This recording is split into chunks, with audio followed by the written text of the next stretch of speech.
Hey y'all, welcome back to my channel. So your sister has been gone for literally half of April, and I'm back in May with a recap of everything you guys have missed, so don't worry. I wouldn't be shocked if this runs more than 30 minutes because I feel like there's so much to update you guys on, but anyways, I'm just excited to be back on here. Just so y'all know, like, my clothes probably might change throughout the course of this vlog because I'm vlogging this in parts and then putting it all together.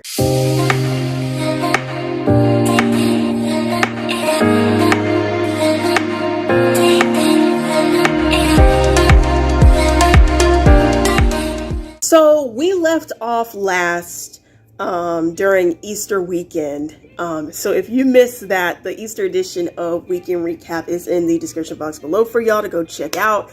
I say it every year and I'm gonna say it next year, but this year's Easter was insane. Okay, it was beautiful, it was special. It wasn't just resurrection, it was a rejuvenation as well. I'm already ready for Easter 2024. Moving on, your girl has been pretty busy, of course. I not only took this break due to the fact that I just deserve it and I need one, especially after the passing of my Pop, but testing season has started and I've just been trying to get my life together. Ever since Pop passed away, my attention span has been really bad. I'm paying attention, but not at the same time. So it's just been taking me a hot minute to get, you know, things together and process things because of the season of life that I am currently in. The Tuesday after Easter, I had the chance to talk to one of my friends. We had stopped talking for about a month or two, and what I thought was the end of a friendship actually turned out to be just a little break in our friendship. And to me, I was very confused because I thought, you know, she was mad at me when in reality, we were both just going through a lot at the same time. So, you know, of course, you know, we both had our assumptions and we were sort of scared to talk to each other. But just recently, I had the opportunity to rekindle that relationship again. And I am so thankful that God allowed us to talk that day. And now we are both back on the same boat. And that just made me so happy. So 2 days later, the Thursday after Easter, or during Easter week, was our awards ceremony. And for me, it was very exciting just because I had worked so hard on my grades, even though I had a lot going on. And the first quarter of this year, you know, January, February, and March, I had watched my Pop fight for his life in a way that I had never seen before. And so, you know, I was starting to see a more depressed and sick and exhausting side of Pop that really drained me. And I was exhausted because I hated seeing Pop like that. And it was getting so bad to the point where I didn't want to go to Pop's house anymore. And, you know, just for me to get A's and B's while depressed, in tears, full of anxiety, and getting barely any sleep, like, for me to have produced what I did in the first semester, like, that's crazy. At the same time, the award ceremony was also emotional for me because Pop wasn't there.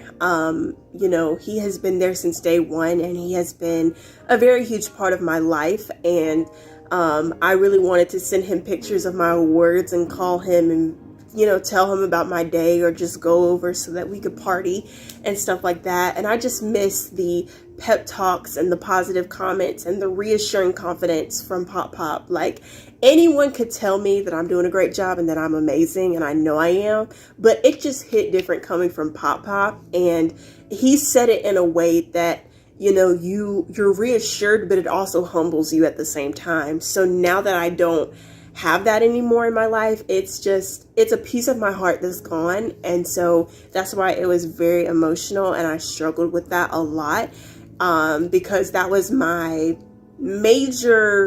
big major academic event after Pop passed away. So the day after awards, that Friday, it was a very depressing day for me. I just felt weak. I felt exhausted and sad and just overall not myself. And it was a Friday, but it felt like a Monday to me. And I actually ended up having a mental breakdown at school during lunch. But by the end of the day, I saw one of my favorite teachers. And so that kind of helped balance out everything. And I also went to go get my hair done that afternoon after school, which was a nice form of therapy and self-care.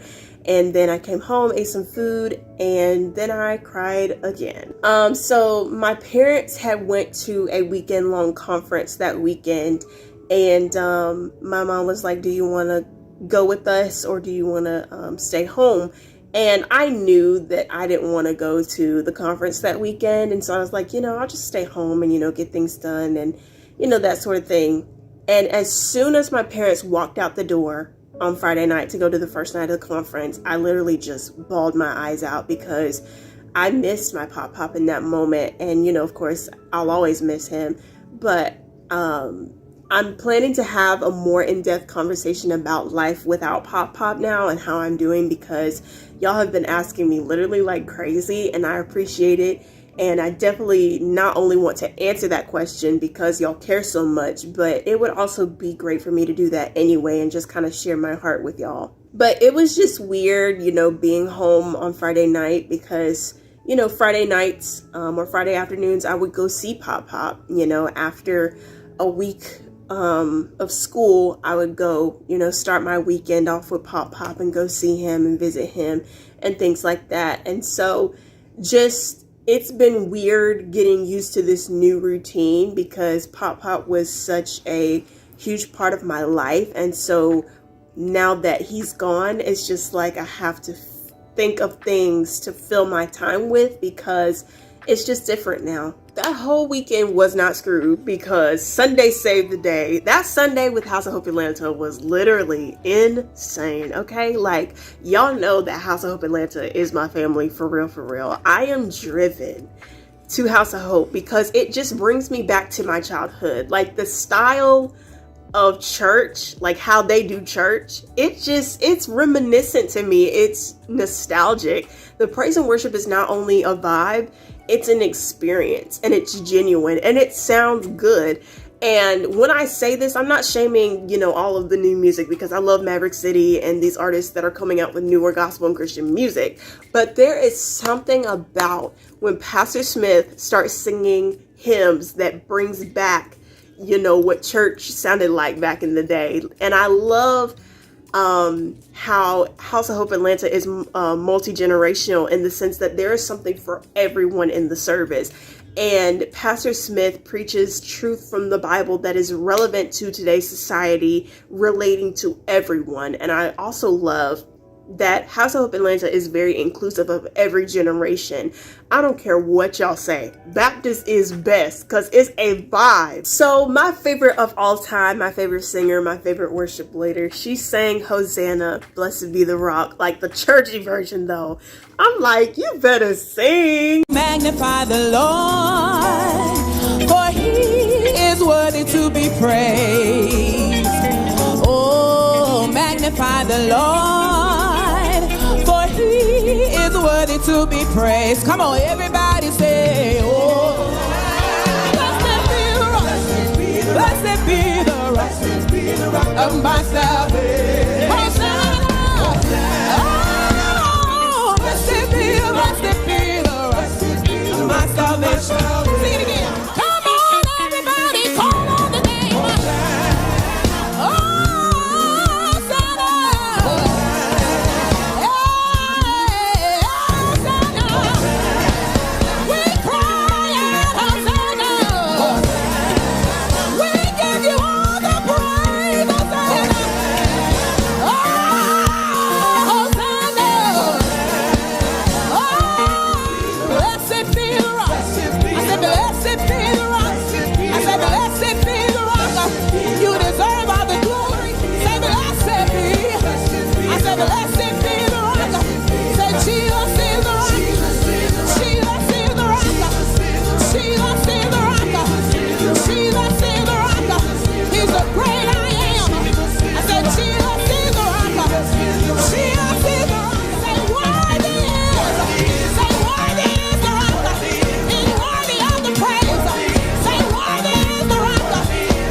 that's a highlight to make this quick. And then the sermon, oh my goodness, Pastor Smith preached, okay? His sermon title for that Sunday was I'm in it for good. Check these points out, y'all. Number one, you have to realize that you need patience. Somebody say, realize that you need patience. Realize that you need patience. Sometimes in life, the struggles and the difficulties come in order to teach us something that we need called patience. Many of us don't realize that we abandon our destiny prematurely because we don't have the tenacity and the perseverance to hang on in there, to know that after this season, God has something better for us. You have to have patience. But then second, she says, you got to resolve to have the right perspective. You got to have the right perspective. Stop trying to figure it out and put it in God's hands, because it's not about your hands or mine. It's about his hands. Are you listening to me here? Yeah, see, a paintbrush in my hands, you'll get a mess. But a paintbrush in Picasso's hands, you'll get a masterpiece. It all depends on whose hands it's in. A piano in my hand, I can play in 3 keys. But a piano in Beethoven's hands, you can get a great symphony. It all depends on whose hands it's in. A tennis racket in my hand, I'll make you laugh. But a tennis racket in Serena Williams' hands can lead her to become arguably the greatest athlete to ever live. It all depends on whose hands, y'all quiet, it's in. A golf club in my hand, I'll bust the windows out your car. But a golf club in Tiger Woods' hands, you can win 14 major championships. It all depends on whose hands it's in. Y'all quiet on me here. Nails in my hand, I can hang a picture. But nails in Jesus' hands can bring salvation to the whole world. It all depends on whose hands it's in. See, here's the problem with this contemporary society. Too many of us are trying to secure the bag, but have no power. Because if you got the bag and no power, you'll lose the bag. But if you got power, you can have no bag and still declare, though he slay me, yet will I trust in him, and all the days of my appointed time will I wait till my change come. If I got power, life has taught me some things your money can't do for you. Are y'all with me here? Money can buy you a neurologist, but it can't buy you peace of mind. Money can buy you a car, but money can't transport you into places in the spirit and have your names in rooms that you never imagined. Money can buy you education, but it can't buy you wisdom. Thank God for money, but you need to have something that money can't buy, and that's power. Listen, when I say that Sunday was so good, oh yes. The next day, that Monday, public voting for the Stellar Awards opened up. And the Stellar Awards is the greatest night in gospel. If you don't know what I'm talking about, and if you need reference, just check out the link in the description box below from summer 2022 when I took y'all along for last year's Stellar Awards. Last year's Stellars blew my mind away. Like, it was breathtaking. It was everything. It was beyond incredible. I was shook. I was so excited. Everything. Oh my goodness. Gospel music is my heart. It's my childhood. It's my life, period. Gospel music will always be a huge part of my life. I live, breathe, eat, sleep with gospel music. So the Stellars are a must watch for me every single year. Okay, let me tell y'all something. Voting was so hard because when it came down to the category for Male Artist of the Year, they literally had J.J. Harrison, Zacardi Cortez, and Lawrence Flowers nominated for that. And I sat there like, what the heck am I going to do? Because you have 3 of my favorites right there who all released killer albums in 2022. And I love them all equally, but like, I'm just like, how do you expect me to choose one? But it turned out that all 3 of them were in more than one category, so I was able to vote for all 3 of them one way or another. But that was just really hard. That is like my only pet peeve about the Stellars, because you want to vote for all of them so they all win because they're all great. But it's difficult because, like I said, the 3 names I just mentioned, J.J. Harrison, Zacardi Cortez, Lawrence Flowers, And I'm gonna add James Fortune in there as well. But last year, they all released projects that have changed my life in such major ways that will forever leave such an indelible mark on not just my life, but gospel music, period. But yeah, I did my Stellars voting for the year, and we will see what happens in July. Later. Hey y'all, so I am back to do the other half of this recap.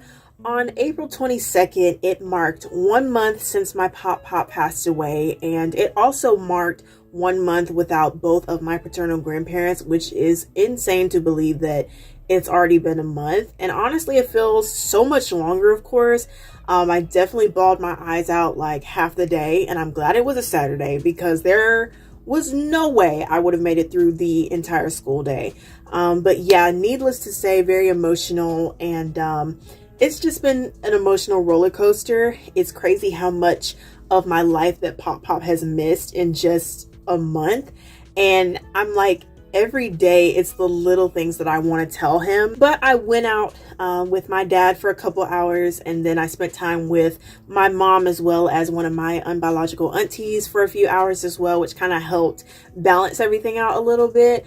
There were a lot of ups and downs that day that made the day just so emotionally draining and perplexing. But let me tell y'all something. That weekend was also not screwed because Sunday once again was the saving grace. Here is a little quick snippet of church.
Baby, when I tell you my favorite snapped, I said, girl, you better be fine in this red and church me at the same time. Like, when I say it was over, woo, it was over, man. The rest of the week after that Sunday was just basically exams. So your girl has just been trying to make everything make sense. It has been wild, but that has been what I've been up to recently. I think y'all can kind of tell through the vibe that ever since Pop passed away, I've been stuck with just doing the basics and not really doing a whole lot. And then of course I took a break. Now I'm back from break. So it's been a while since I've talked about new music. So let's do that right now. So JJ Harrison released his new album, which is Believe Again Volume 2. Woo! I mean, Jesus. When you put Volume 1 from last year and Volume 2 from this year together, you're talking about a masterpiece project. Listen, this project is indeed the definition of a praise and worship album. I'm not even playing. Then you have Christian Brown, otherwise known as CJ, and Jaden Arnold, who are both two of my favorite musicians that play keys and organ, released a masterpiece entitled The Wait Finale. Now, if you know Christian Brown and his music, you have to be, a part of this journey to understand how special this project is.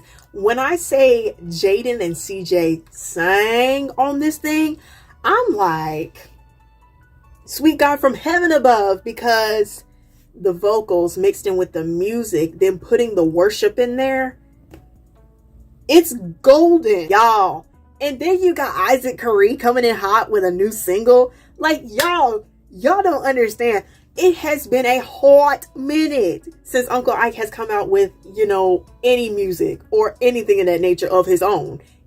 So for me, this is huge. Let me tell you something. That single is a vibe, okay? The body of work that these artists and singers and musicians have produced has been absolutely incredible. And I am so proud, and I just absolutely love our gospel music. So that's how the second half of April went. And now y'all are all up to date on what's been going on in my world and what happened during my YouTube break. Next vlog coming up is the first week of May weekend recap. So I'll see y'all next week.